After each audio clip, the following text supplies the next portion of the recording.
Diretsahang binanggit na isang kongresista na si dating Pangulong Rodrigo Duterte ang umaatake at nagbabanta umano sa Kamara. Nanindigan naman si House Speaker Martin Romualdez na titindig sila laban sa mga umano'y pananakot. May unang balita si Jonathan Andal. Session resumed.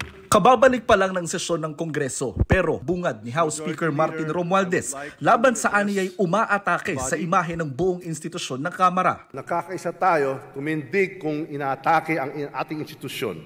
Tatayo ako laban sa sinuman na mananakot sa atin para masunod lamang ang gusto nila.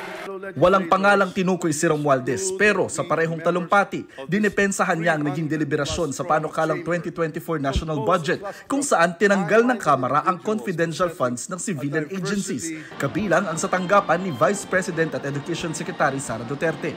Wala pong personalan dito, trabaho lang.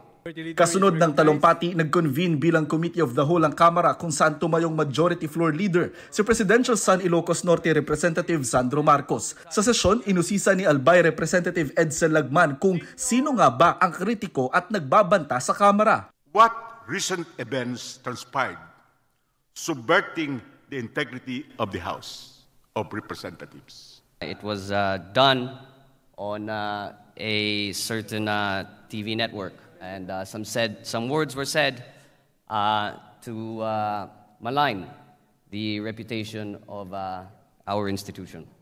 Why is the name of that accuser so sacrosanct that we cannot mention it before this body? Kasunod ng tanong na yan, tumayo si Senior Deputy Speaker Dong Gonzales. Before I will answer, I will resign now as member and officer of PDP Laban. The one who uttered that word is our chairman from PDP Laban, the former President Rodrigo Roa Duterte, the one who said that, Mr. Chairman. Kailan lang nang tawagin ni dating Pangulong Rodrigo Duterte sa kanyang TV program ang Kamara bilang pinakabulok na institusyon, sabay akusa kay Romualdez ng pag-atake umano sa Vice Presidente. Naghamon pa noon si Duterte ng liquidation para daw magkaalaman na sa wala umanong limit na paggamit ng pork barrel funds. Sabi pa noon ni Duterte, binubusog umano ni Romualdez sa mga kongresista dahil tatakbo raw ang speaker sa pagkapangulo. Sagot noon ni Romualdez na audit na ng COA ang Kamara. Ang sabi naman ng Secretary General ng Kamara, wala rin daw silang confidential o intelligence fund.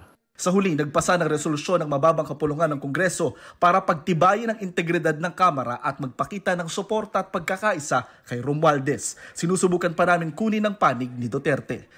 Ito ang unang balita. Jonathan Andal para sa GMA Integrated News.